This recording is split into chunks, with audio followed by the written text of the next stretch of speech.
the United States Senate worked its way through the weekend, including with a marathon session that ended up with their passing that Inflation Reduction Act. A little bit of that you heard from Vice President Kamala Harris there in the open. So to take us through how we got here and where we go next, we welcome now our Bloomberg Washington correspondent, Joe Mathieu, host of Sound on weekdays on Bloomberg Radio. So you're up there now. I'm not sure. You're pretty much alone up there now? They cleared out?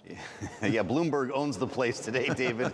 And I'll tell you, I don't think you want me to go through everything that got us here. As Chuck Schumer said, it was a long and winding road leading up to this vote.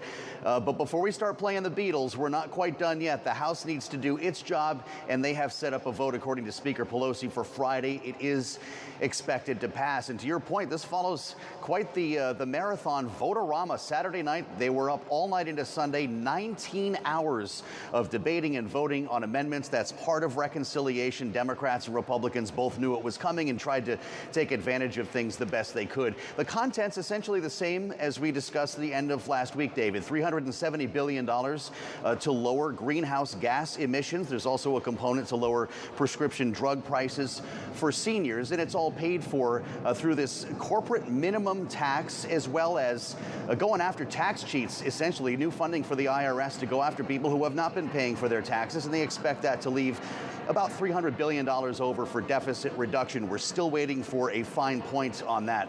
Now, David, not a single Republican voted for this bill. They were not expected to.